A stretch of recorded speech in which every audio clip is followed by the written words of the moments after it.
감사를 드립니다. 오늘은 제목을 한번 볼까요? 시작. 꿈을 성취하기 위한 7단계. 네. 한 2년 전에 함께 나눴던 말씀이기는 합니다. 그때는 좀 이렇게 아주 간단하게 나눴고요.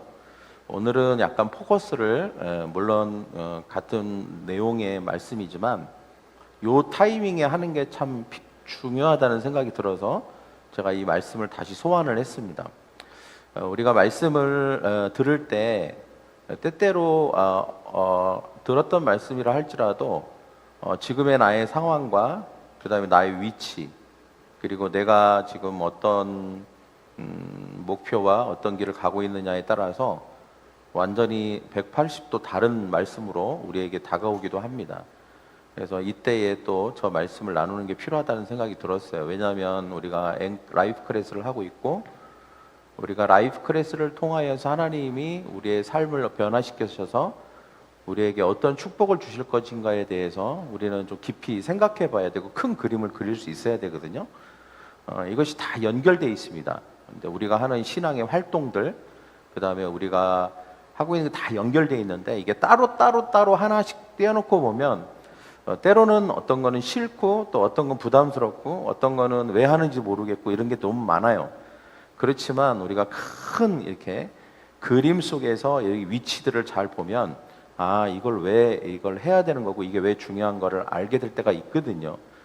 제가 지난주 설교가 그런 또 말씀 중에 하나였죠. 우리가 이제 하나님의 나라 유업과 하나님 나라 창고에 있는 것을 마음껏 우리가 가져올 수 있기 위해서 예수님과 예수님의 십자가와 성령님의 역할과 그다음에 십자가의 계시를 이해하고 믿는 것이 얼마나 중요한 것인가에 대해서 그리고 우리의 믿음이라고 하는 것이 어떤 역할을 하는가 이런 모든 것들이 시스템이 작동되고 하나님의 그 축복이 우리의 삶 가운데 오는 데 있어서 우리의 믿음의 역할은 어떤 것인가 이것은 마치 십자가의 열쇠를 돌리는 것 같은 그래서 그 믿음의 영역 안에 보면 그 믿음이라고 하는 것은 어떻게 또 작동되느냐 우리가 어떻게 표현되느냐라고 했을 때 기도, 예배, 그 다음에 말씀, 그 다음에 순종 이런 것들을 통하여서 우리가 믿음이 표현된다라고 했습니다.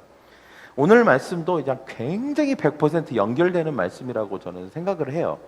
왜냐하면 좀 구체적으로 우리가 믿음을 표현하는 부분에 있어서 그렇습니다. 그래서 우리가 오늘 말씀을 들을 때는 우리가 지난주 그다음에 라이프 클래스 그다음에 엔카운터 때 했던 모든 말씀들을 밑에다가 깔고 저를 따라해볼까요? 깔고 밑에다 깔고 뒤에 배경 그림으로 놓고 들어야 돼요. 그래야 이게 훨씬 더 실제적으로 이해가 됩니다. 그렇지 않고 이거하고 상관없이 듣게 되면 그냥 뭐 약간 자기계발서 같은 느낌으로 들리거든요. 그러나 우리가 예수님의 십자가 그 다음에 예수님이 이런 지난주에 했던 내용들을 굳이 반복할 필요가 없겠죠. 그 지난주에 했던 것들을 기본적으로 우리의 마음속에 한 자락 깔고 배경 그림으로 놓고 이 말씀을 이제 그 속에서 이해하면 완전히 다르게 느껴질 겁니다. 그래서 오늘 꿈을 성취하기 위한 7단계에 대해서 우리가 말씀을 나누도록 하겠습니다. 첫째는 성령님 안에서 거룩하고 위대한 꿈을 품는 것입니다. 여러분 고린도전서 2장 10절 같이 읽겠습니다. 시작. 오직 하나님이 성령으로 잠깐 넘겨주시죠. 시작. 오직 하나님이 성령으로 이것을 우리에게 보이셨으니 성령은 모든 것 곧 하나님의 깊은 것까지도 통달하시느니라. 왜 꿈을 품는 거하고 성령님의 그 연관성이 있느냐면 성령을 우리가 받잖아요.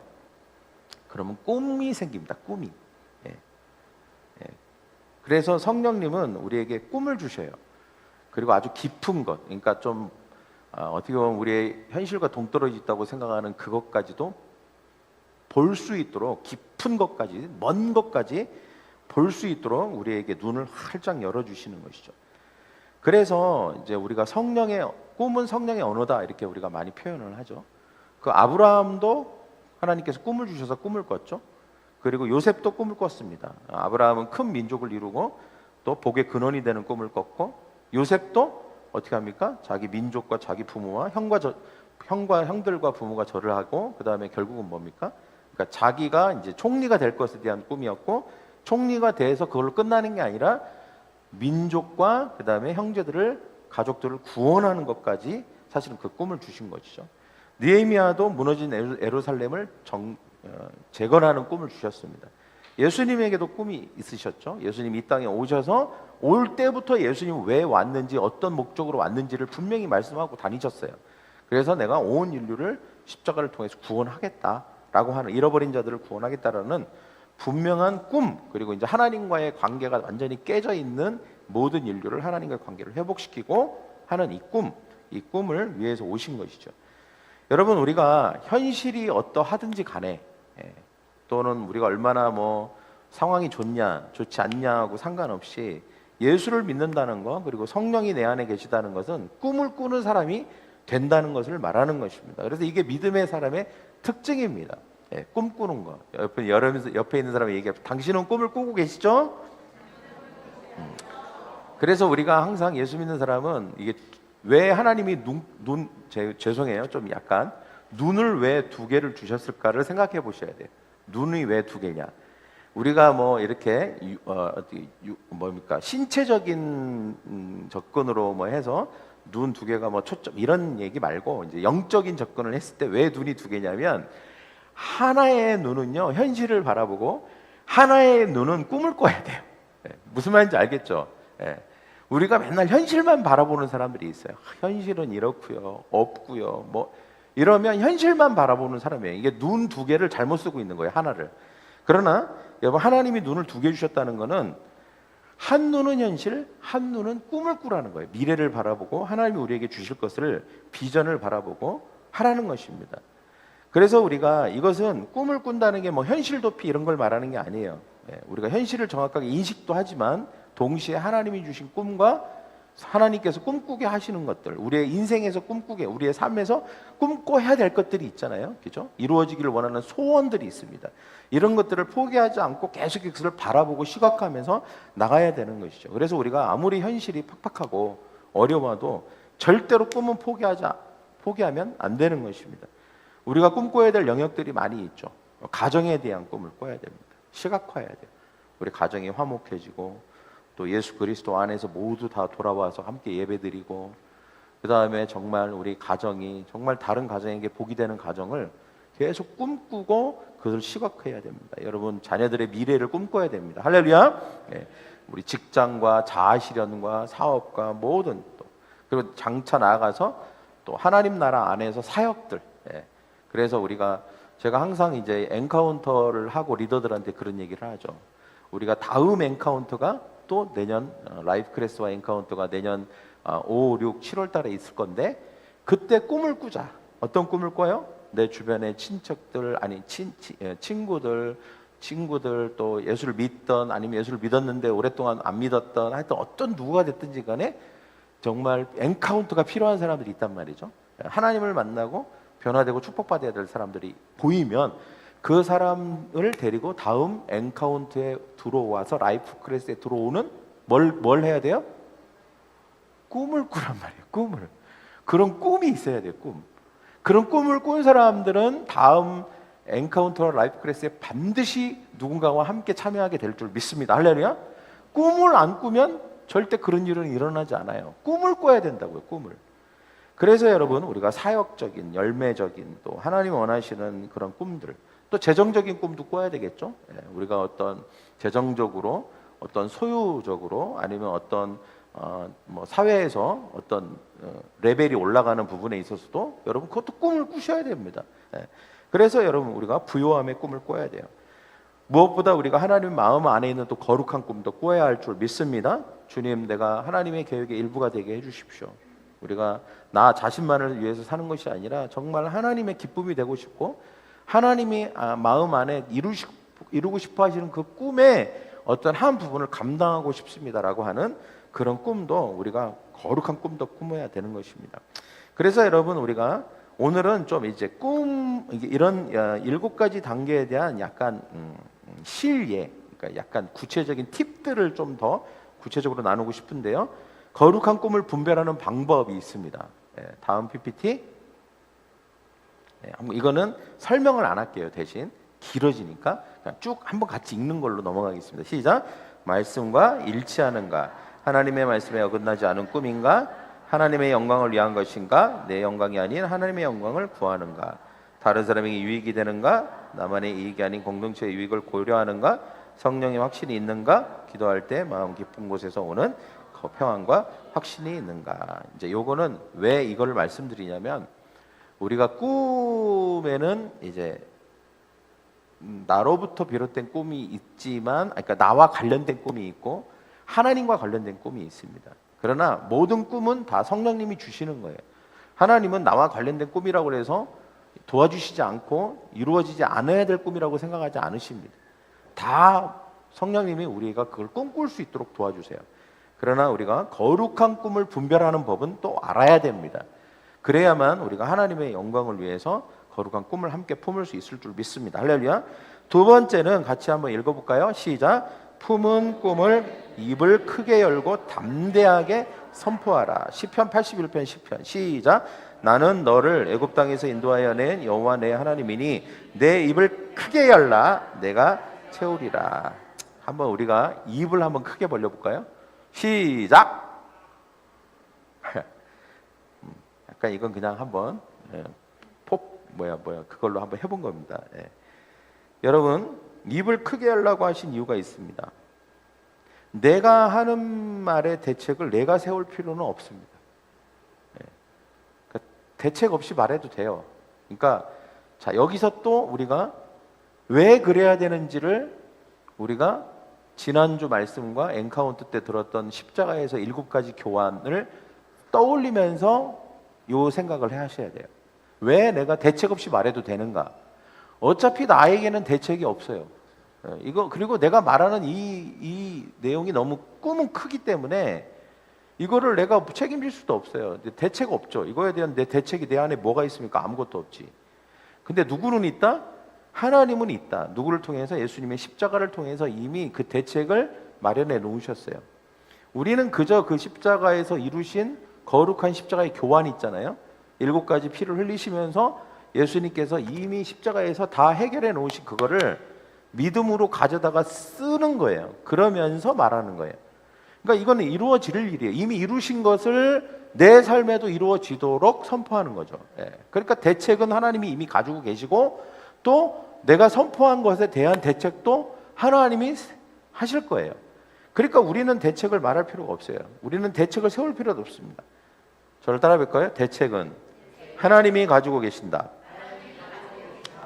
하나님이 이스라엘 백성이 뭐라 해요? 나는 너를 애굽 땅에서 인도하여 낸 여호와 내 하나님이니. 요 얘기를 되게 자주 하세요.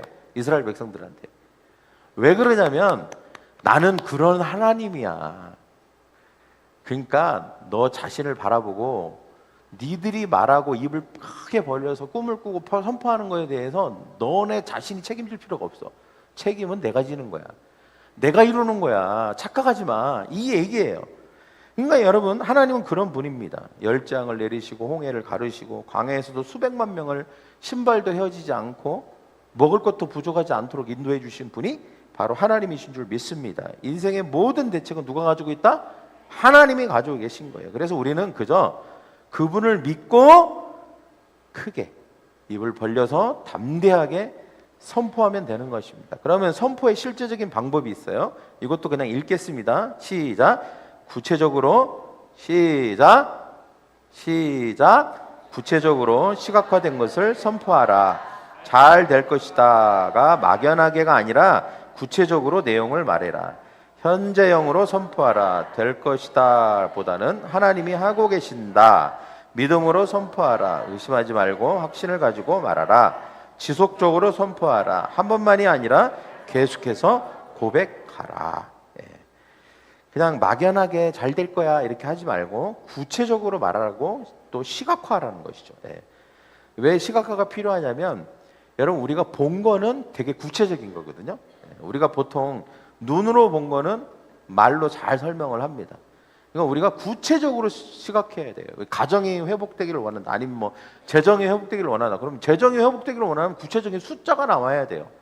뭐 내가 승진하기를 원한다. 그러면 승진하기를 원하는 정확한 어떤 뭐 직급이 있어야 돼요. 사업을 원한다 그러면 사업의 어느 정도까지 확장되고 그 사업이 어떻게 되기를 원하는 구체적인 그림과 목적과 최종 목적지가 있어야 돼요. 그래서 그걸 구체적일수록 좋아요. 결혼하기를 원한다 그러면 결혼 상대자에 대해서 구체적인 시각화가 돼 있어야 돼요. 할렐루야. 그러면 꼭 그런 사람이 아니더라도 그런 비슷한 사람이나 아니면 꼭 그런 사람이 아니더라도 그와 비슷하게 내가 좋아할 만한 사람을 만나게 될 것입니다. 할렐루야. 아, 괜찮아요. 내가 이렇게 기도했지만 하나님은 더 좋은 사람을 주셨군요. 저는 잘생긴 사람을 원했지만 결국은 좋은 남편을 주셨군요.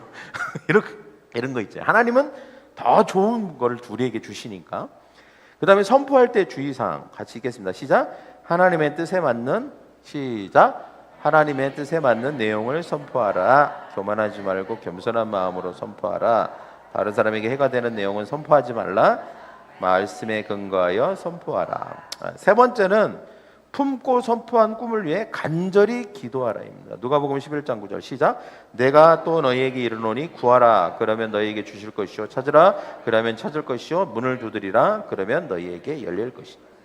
이 말씀은 분명히 기도에 대한 내용이에요. 그러나 이 말씀은 굉장히 중요한 진리와 비밀이 숨겨져 있습니다.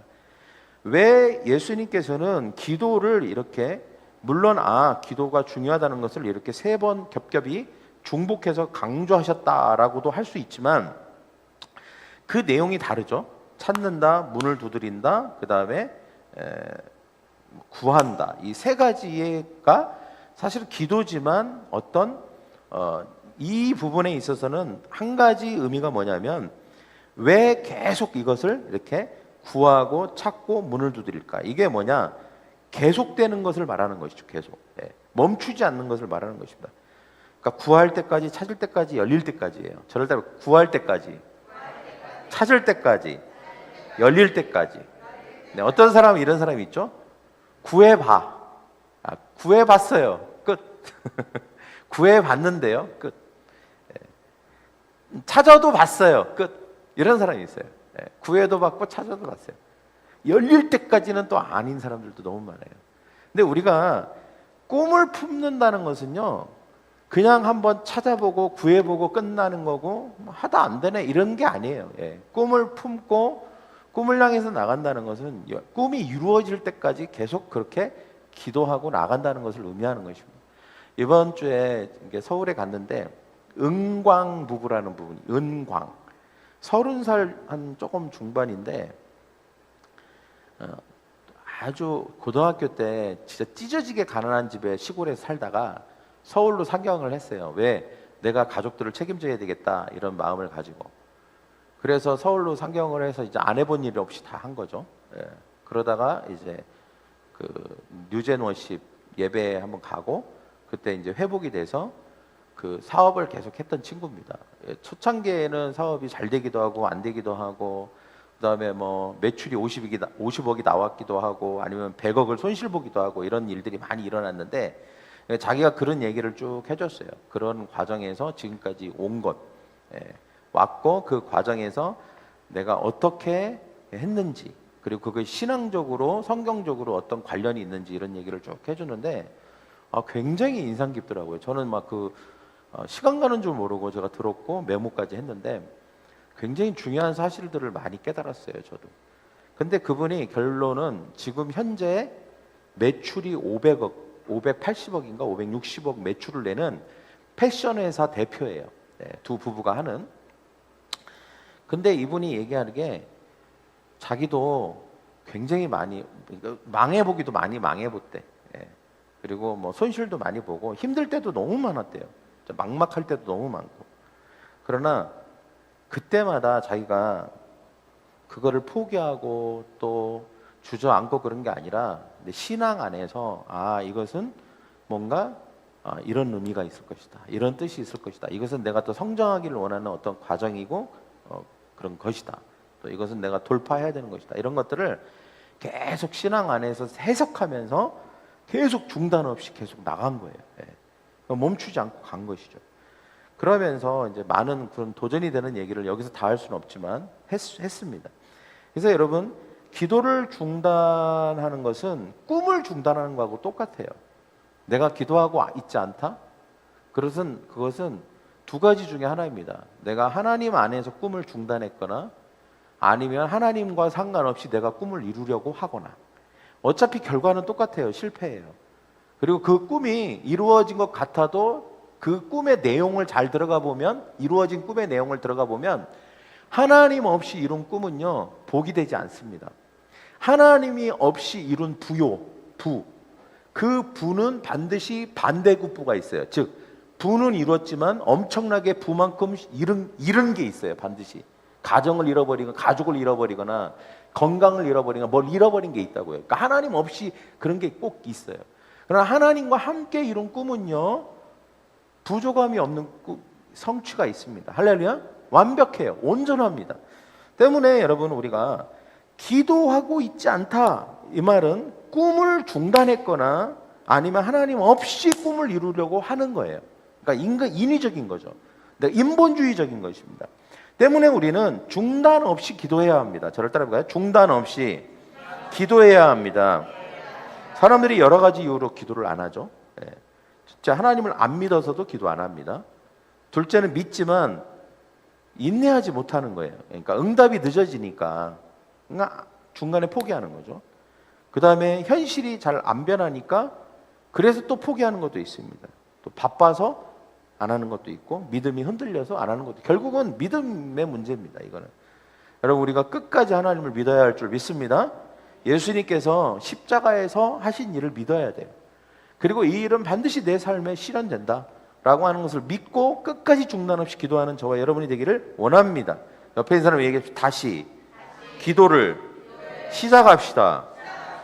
왜 그렇습니까? 하나님이 우리의 꿈을 이루고 싶어 하시기 때문입니다. 우리는 하나님께 협조해 드려야 돼요.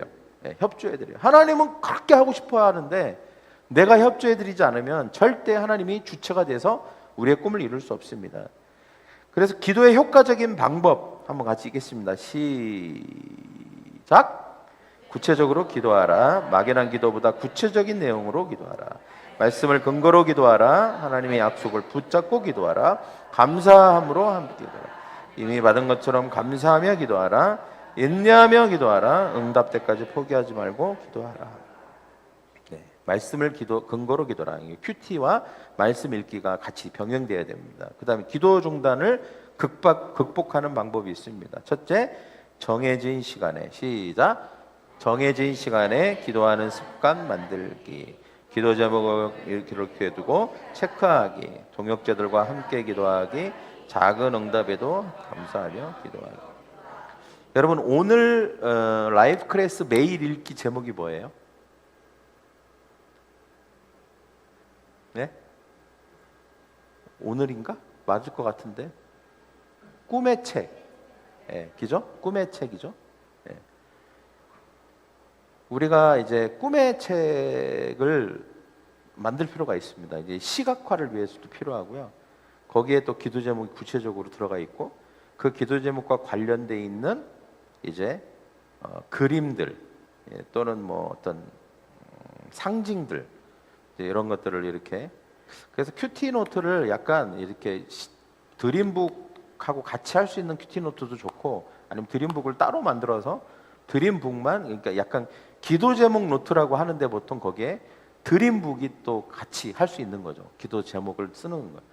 사실은 뭐 남자들은 좀 이런 거 어렵죠. 이렇게 아기자기하게 꾸미고 뭐 하는 게 어렵습니다. 이번 주 그 서울 갔는데 나 처음 해봤네. 이모티콘 말고 이모지라는 게 있더라고. 내 핸드폰에 없었어요. 다운로드가 안 돼 있어요. 근데 이모지를 가지고 표현을 하라는 거예요. 이모지가 많더라고, 뭐가. 그래서 그걸 가지고 표현을 하라고 하는데, 야, 그것도 괜찮다. 이게 말로 표현하는 것도 좋지만 이모지 안에 여러 가지 그림들이 있으니까 그 그림들을 통해서 지금 나의 상태, 소원 이런 것들을 표현해 보라고 하는 활동이 있었어요. 그래서 여러분, 왜 이런 게 필요하냐면, 사람은 시각화, 즉 눈으로 본 건 잘 안 잊어먹어요. 귀로 들은 거는 다 잊어먹습니다.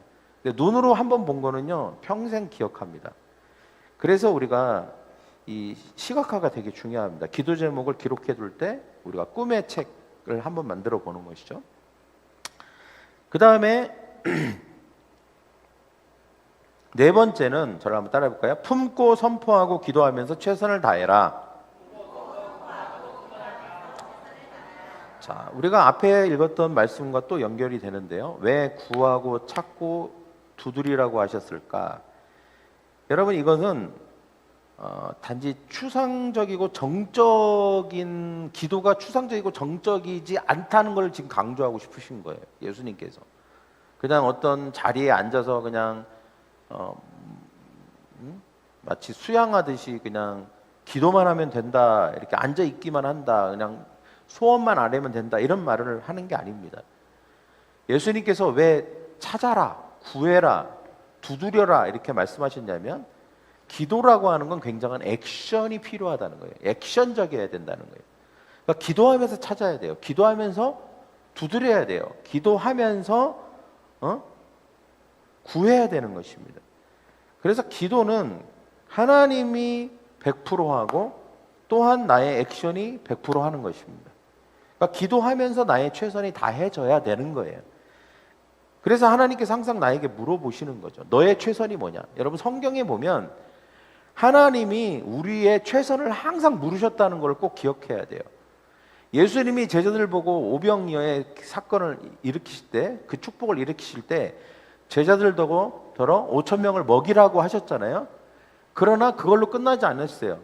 최선이 뭔지를 가져와라. 그러니까 빌립이 우리의 최선은 이겁니다 하고 가져온 게 이제 물고기 2마리하고 떡 5개잖아요. 야, 그거 갖고 뭐해 하면서 치워라고 한 게 아니었어요. 너의 최선을 가지고 내가 나의 최선을 행할게, 이렇게 한 거예요. 그랬더니 5,000명이 먹은 거죠. 여러분, 사르밧 가부도 마찬가지죠. 유일하게 최선이 뭐예요? 최선이라고 할 것도 없죠. 너무 초라하니까. 기름 한 병, 떡 요만큼, 그게 최선이었잖아요. 그렇지만 그거를 무시하지 않았어요. 하나님께서는 선지자 엘리사를 통하여서 그걸 가져오라고 하시잖아요. 그 최선을 통하여서 기적을 일으키신 거예요. 우리는 가끔 잃어버릴 때가 있습니다. 나는 아무것도 없어, 이렇게 생각할 때가 있단 말이죠. 나는 할 게 없어. 나에게는 능력이 없어. 나에게는 자원도 없고 사람도 없어. 이렇게 하면서 포기하는 사람들이 있습니다. 하나님 아니면 포기하거나 하나님 저는 없으니까 하나님이 다 해주세요. 이거 잘못된 것입니다. 하나님은 하나님의 최선을 우리에게 주실 때 반드시 우리의 최선이 뭔지를 요구하십니다. 너의 최선이 뭐니? 근데 가끔 우리는 나의 최선조차도 하나님 앞에 안 드릴 때가 있어요. 하나님은 아무것도 하실 수 없습니다. 아무것도 하실 수 없어요. 우리의 최선을 통하여서 하나님이 일하시거든요. 그래서 여러분, 우리가 반드시 이런 태도가 필요합니다. 할렐루야! 나의 최선을 드리는 태도가 필요해요. 그럼 우리가 우리의 최선을 드린다는 게 뭘까요? 첫째는 거기 나와 있죠? 한번 볼까요? 현재 가진 것을 활용하는 것입니다. 그러니까 아무것도 없다고 생각하면 절대 안 돼요. 나에게는 하나님이 분명히 뭔가 남겨두신 게 있고, 그 다음에 하나님 앞에서 내가 내 최선을 드릴 만한 것들이 있다는 것을 여러분 꼭 아셔야 돼요. 그리고 그것을 활용하셔야 됩니다.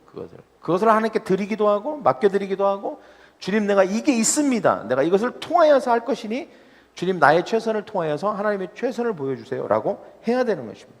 그 다음에 두 번째는 뭐예요? 능력을 개발해라. 현재 상태 안주하지 말고 계속 성장하라는 거예요. 제가 이번 주가 사실은 뉴사운드 교회 가서 제가 하나 또 느낀 게 있어요.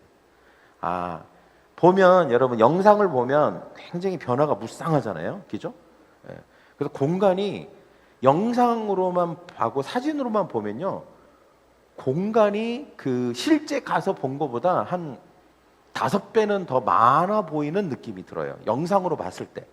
근데 막상 가보면 그렇지 않아요. 본당이 있고 사무실 있고 그 다음에 로비 있고 그 다음에 요만한 공간 하나 있고 끝이에요. 지하에. 근데 여러분, 제가 어떤 느낌이냐면 이 활용을 너무 잘하고요. 있는 거를.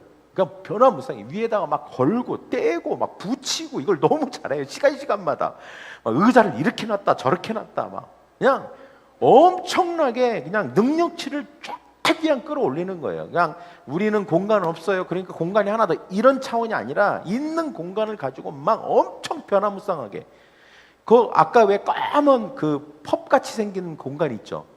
거기 어린이부 예배드리는 장소예요. 근데 거기를 완전히 그냥 세상 그 저기 바보다도 더 멋있게 해놨어요. 예. 만들어놨어 그거를. 그러니까 여러분 능력을 개발해야 됩니다. 현재 상태 우리가 안주하면 안 됩니다. 할렐루야. 지금 있는 이것 갖고도 할 수 있는 게 너무 많다는 거예요. 예. 여러분 우리 교회가 여러분 어디 가서 물론 우리 교회는 작은 교회예요, 아담이에요 이렇게 얘기할 수도 있어요. 그것도 틀린 얘기는 아니야. 현실을 얘기하니까. 그러나 우리는 좀 현실하고 다른 생각을 하고 살아야 돼요. 이 공간을 막 변화무쌍하게 만들 수 있어요. 좋은 공간으로 막 만들 수 있습니다.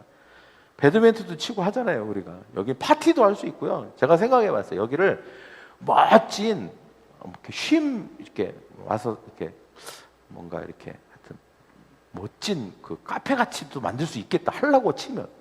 그러니까 우리가 있는 거 안에서 얼마든지 우리가 활용할 수 있습니다. 기회를 만들 수 있습니다. 그래서 기회를 만들어라. 기회를 기다리지 말고 적극적으로 찾아라. 네트워크를 활용해라. 혼자 하지 말고 주변의 도움을 구해라. 시간을 투자해라. 꿈을 위해 시간과 노력을 아끼지 말라. 이것이 이제 최선을 다한다는 의미인 것입니다. 그래서 우리가 할 수 있는 것들을 최선을 다하는 거예요. 구체적인 방법. 뭐 거기 보니까 한번 읽어볼까요? 전문성 기르기. 그 다음에 두 번째는 인격 성숙. 세 번째는 관계 형성, 건강 관리, 재정 관리. 뭐 이런 것들 있잖아요. 예. 이런 것들이 필요합니다. 다섯 번째. 품고 선포하고 기도하면서 지금 이게 이제 하나하나씩 이렇게 차곡차곡 쌓이고 있죠. 품고 선포하고 기도하고 이거는 기본적으로 해야 되는 겁니다. 그리고 최선을 다하고 그 다음에 인내하며 기다리는 게 또 필요합니다. 누가복음 8장 15절 시작. 좋은 땅에 있다는 것은 착하고 좋은 마음으로 말씀을 듣고 지켜 인내로 결실하는 자니라.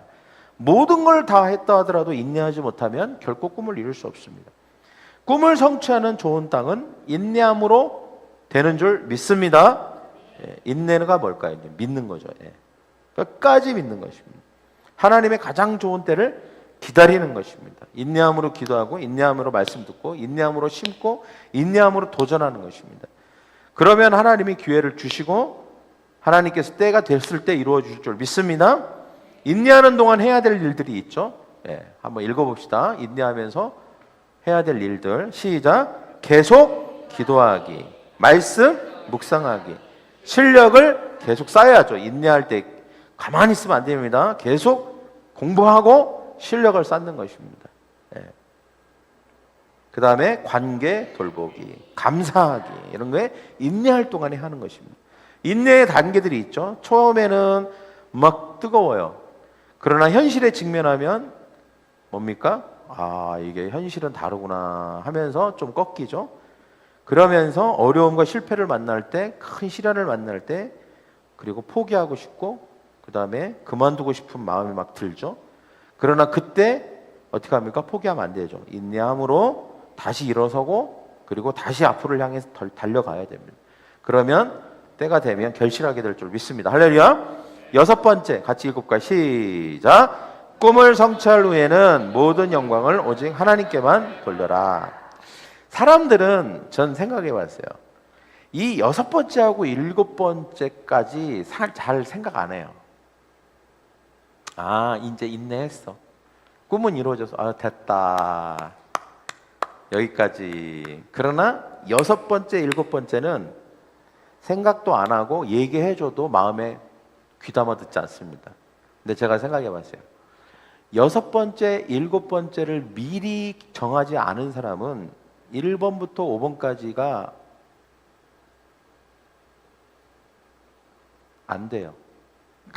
좀 안 될 뿐만 아니라 의미가 없어요. 여섯 번째, 일곱 번째가 난 더 중요하다고 생각해요. 근데 많은 사람들이 그래요. 아, 일단은 꿈이 좀 이루어진 다음에요. 회복된 다음에요. 뭐가 좀 된 다음에요. 뭐 재정적으로 풍요해진 다음에요. 뭐 시험에 합격한 다음에요. 뭐 취직이 된 다음에요. 사업이 좀 번창한 다음에 그렇게 할게요. 뭐 그때 좀 얘기해 주세요. 아니면 그때 생각해 볼게요. 이렇게 얘기해요. 그런 사람 치고 6번, 7번을 이루는 사람은 없습니다. 미리 이게 내 마음 안에 있어야 돼요. 그리고 그것을 염두에 두고 가야 돼요. 그래야 5번부터 1번부터 5번까지도 할 수 있는 거예요. 그게 뭐예요? 6번. 꿈을 성취한 후에 오직 모든 영광을 하나님께 돌리기로 결정해야 돼요. 할렐루야. 10장 고린도전서 10장 31절 시작. 그런즉 너희가 먹든지 마시든지 무엇을 하든지 다 하나님의 영광을 위하여 하라. 네. 여러분, 우리가 작은 꿈은 이제 어떤 인생에 있어서 이루어지는 시점이 좀 빠르죠. 예, 뭐 1년 안에 이루어지는 꿈도 있고, 뭐 애들이 뭐 학교에 합격했어요. 그러면 이제 어떤 애는 1년 안에 이루어지고 어떤 애는 2년 안에 이루어지고 하겠죠. 예. 원하는 대학에 들어가거나 그럴 때.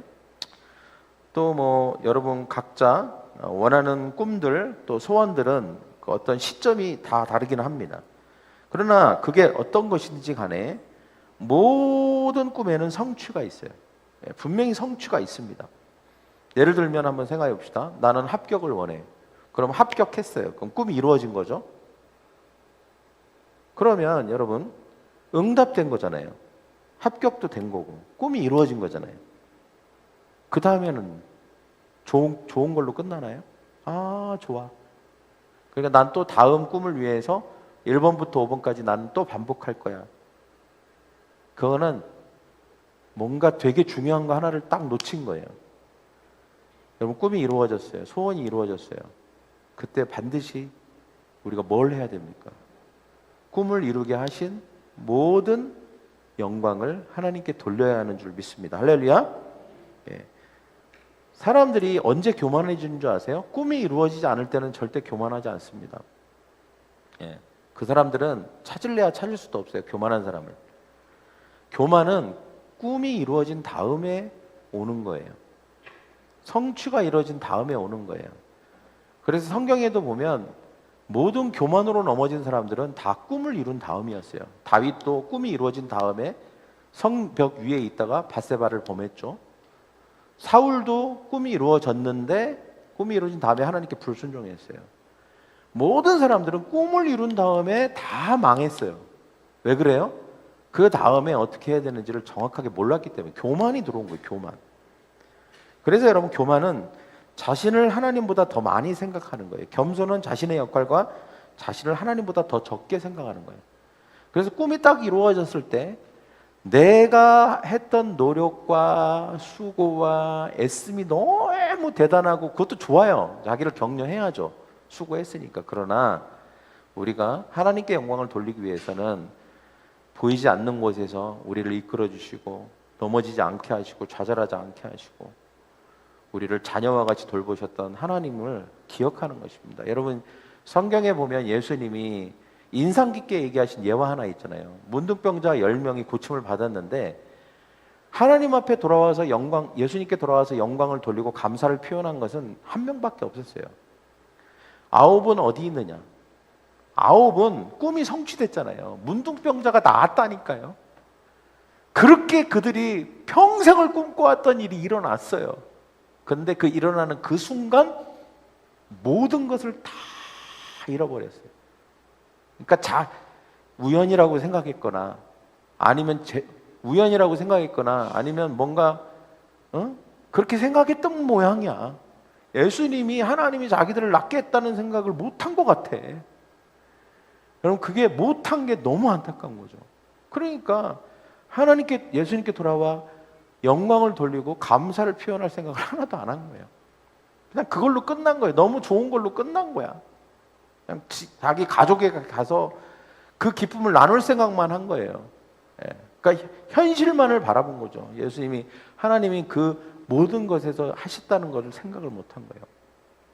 여러분 이와 같은 일들이 사실은 여러분 왜 예수님께서 이 예화를 드셨는지 아세요? 꼭 그런 일이 있다 이거예요. 있다 이거예요. 근데 한번 보세요. 10명 중에 9명이라고 했잖아요. 우리는 다를 것 같아요. 우리는 10명 중에 9명이 감사할 것 같아요? 영광 돌릴 것 같아요? 아니에요. 꼭 이와 같은 일이 10명 중에 9명이 그렇게 해요. 한 명만 하나님께 영광을 돌린다 이거. 이건 비율적으로 맞는 얘기예요. 사람들은요 교만해요. 착각해요. 그리고 망각해요. 자기가 잘해서 자기가 열심히 해서 다 된 걸로 생각합니다. 아니에요.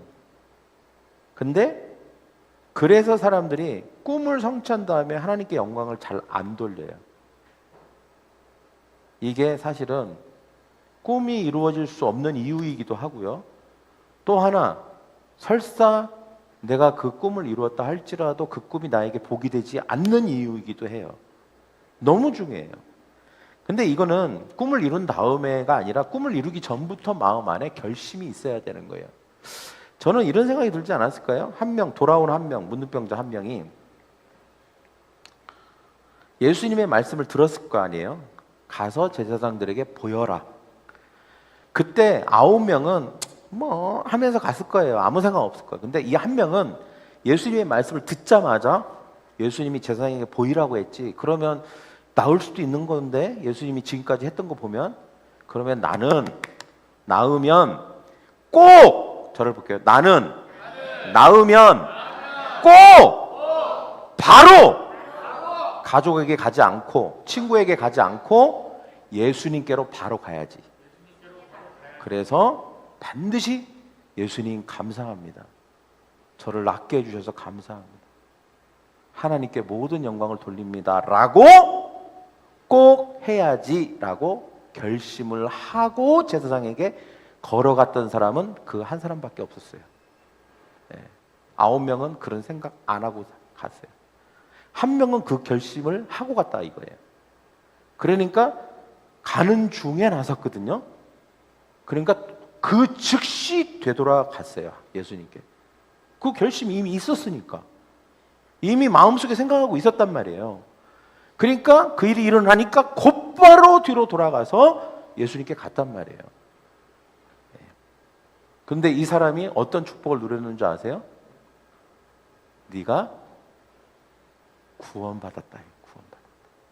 진짜 축복을 누린 거죠. 구원받은 건 이 사람밖에 없어요. 9명은 문둥병만 낫고 끝났어요. 그런데 이 구원까지 받은 사람은 요 한 사람밖에 없다 이거예요. 여러분, 꿈은 이루어질 수 있어요.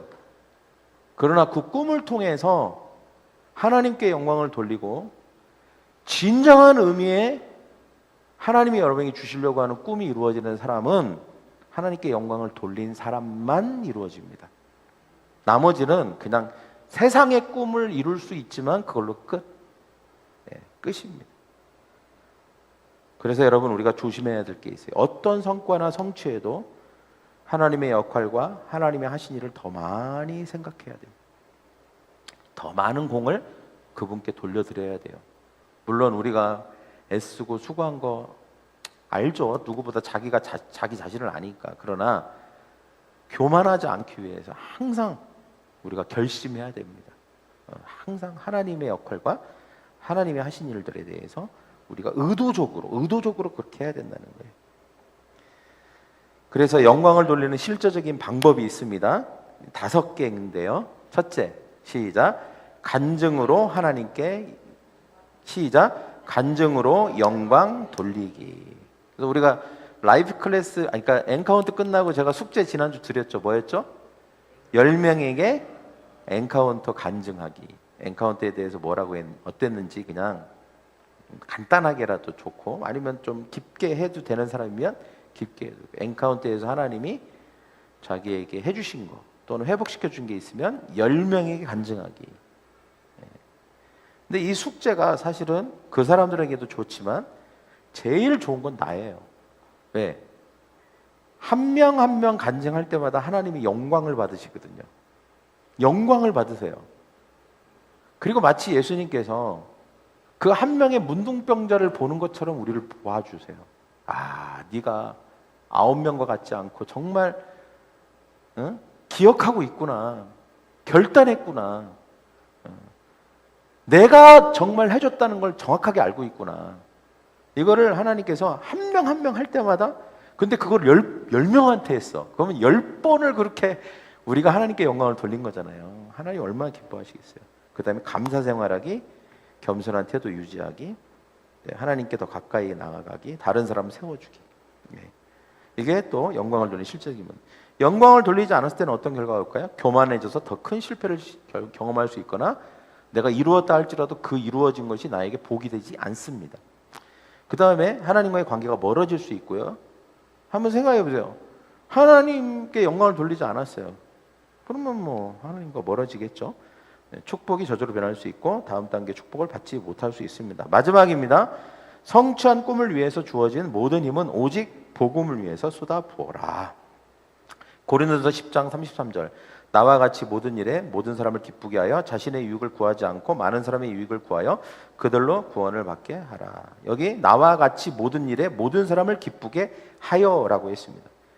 그러니까 우리가 자신의 유익을 넘어서서 다른 사람의 유익, 그 다음에 그들이 구원받게 하기 위한 방향으로 결국은 가야 되는 거예요. 제가 사실은 이번에 500억 매출 이렇게 했다는 그 은광 부부 이렇게 이야기를 들으면서 야, 저 사람들 정말 그 사람이 딱 한 가지 강조했어요. 계속 질문을 하는데 그 사람이 마지막까지 강조한 게 뭐냐면 바른 목적이었어요. 바른 목적. 사업하는 사람이 진짜 중요한 게 뭡니까? 여기에서 나누고 싶은 게 뭡니까? 이렇게 물어봤어요. 그랬더니 그분이 뭐라고 했냐면 바른 목적을 가져야 됩니다. 다른 어떤 것보다도 바른 목적을 가져야 됩니다. 그 얘기를 하더라고요. 그 사람 굉장히 성경적인 삶을 살고 있거든요. 사업도 그렇게 해요. 그래서 이 사업을 통해서 어떻게 내가 이 하나님 나라, 복음 사역, 여기에 내가 어떻게 이 사업체가 쓰일 수 있을까? 그거에 대한 많은 이렇게 나눔도 있고 이렇게 흘려보내기도 하고 많이 그렇게 하고 있더라고요. 그래서 뭐 이제 뭐 컴패션이라든지 이런 NGO 단체라든지 이런 후원을 너무 많이 하고 있는 거예요. 여러분, 우리가 성취를 하게 하는 목적은 단지 나만을 위한 것이 아닙니다. 하나님이 우리 꿈을 이루실 때 너만을 위해서 이렇게 해줄게 이런 건 없어요. 항상 나도 복을 받지만 결국 그 잉여 복을 통하여서 다른 사람에게까지 복이 되도록 하시는 게 하나님의 최종 목적입니다. 그래서 여러분, 우리는 꿈의 성취의 끝은 어디냐? 하나님의 계획과 하나님의 꿈을 이루어 드리는 것까지가 꿈의 성취의 마지막 단계인 것입니다. 우리가 재정이 있어야 된다면, 권력이 있어야 된다면, 명예가 있어야 된다면, 소유가 있어야 된다면, 인기가 있어야 된다면 그것은 오직 복음을 위해 쏟아부어야 돼요. 이번에 BY가 왔는데 내가 그런 느낌이 들었어요. 저 사람이 정말 무던히 애쓰고 있구나. 무던히 싸우고 있구나. 정말 세상에 휩쓸려 가지 않으려고 굉장히 싸우고 있더라고요. 애가 둘이래요. 죽을 것 같이 힘들대 요즘. 애 키우면서 일하면서 또 신앙생활도 해야 되잖아요. 근데 그게 되게 도전이 됐어요. 우리 청소년들한테 많이 도전이 됐을 것 같아요. 이 세상에서 우리는 이제 편하게 살라고 하죠. 그냥 세상적인 거 그냥 하면 편해요. 그렇지만 그건 복이 되지 않습니다. 우리가 그 BY는 어렸을 때부터 고민을 많이 했더라고요. 어떻게 하면 우리 세상 음악 하면서 어떻게 하면 하나님께 영광을 돌리고 하나님 나라 복음을 위해서 영향력 있는 삶을 살까? 지금도 막 그 싸움을 하면서 살고 있더라고요. 여러분, 성취를 통해서 얻은 것들을 잘 활용하는 저와 여러분이 되기를 원합니다. 여기 마지막에 한번 띄워주시겠어요? 거기 보면 읽지는 않을 건데 우리가 성취를 통해서 얻은 것들을 활용할 수 있는 부분입니다. 재정에 대한 영역을 어떻게 쓸 수 있는지, 권력과 영향력은 어떻게 쓸 수 있는지, 명예와 명성과 소유와 자산과 인기와 인맥들을 어떻게 쓸 수 있는지. 우리 유스들, 인기 많은 사람들은요, 이 SNS나 소셜 미디어에 이렇게 뭔가 영향력을 줘야 돼요. 뭔가 내 사진만 올리지 말고 내 사진 뒤에 십자가가 살짝 있는 뭐 이런 사진도 올려야 돼요. 이게 진짜 인기 있는 거지. 뭐 자기 얼굴만 막 이거 아무 의미가 없는 거야. 뭔가 살짝 뭔가 이렇게 뭐 대놓고 십자가 찍을 수는 없죠.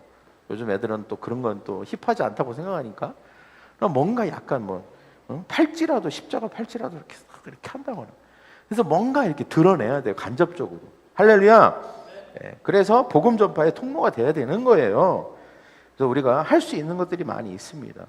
그리고 이 성취는 어떤 우리가 인생의 마지막 단계에서만 일어나는 게 아니죠. 꿈이라고 하는 게 뭐 어느 시점에 한꺼번에 다 일어나는 겁니까? 어떤 사람은 뭐 이때, 어떤 사람은 저때, 어떤 사람은 뭐 이 시점에. 그래서 그때마다 우리는 얼마든지 할 수 있습니다. 이것들은 각 시점마다 각 어떤 사안마다 이루어진 하나님의 응답과 꿈들이 있을 때 여러분 이것들을 정말 잘 복음을 위해서 쏟아붓는, 복음을 위해서 나누는 저와 여러분이 되기를 간절히 소망합니다. 자, 오늘 7가지였습니다. 저를 따라해볼게요. 꿈을 품어라, 담대하게 선포해라, 간절히 기도해라, 최선을 다해라, 인내하며 기다리라, 모든 영광을 오직 하나님께 돌려라, 모든 힘은 오직 복음을 위해 쏟아부어라. 네, 오늘 말씀이 좀 길었지만 중요한 말씀인 줄 믿습니다. 가슴에 손을 얹고 기도합시다. 하나님, 우리에게 꿈을 주시니 감사합니다. 예수 그리스도의 십자가의 보혈로 말미암아 그 꿈은 반드시 성취된 줄 믿습니다. 이제 우리가 해야 될 것들이 있습니다. 꿈을 품고 기도하고 선포하고 최선을 다하고 인내함으로 하나님 꿈이 이루어지게 하여 주시옵소서. 그리고 하나님께 영광을 돌리게 하여 주시옵소서. 감사하며 예수님의 이름으로 기도합니다. 아멘.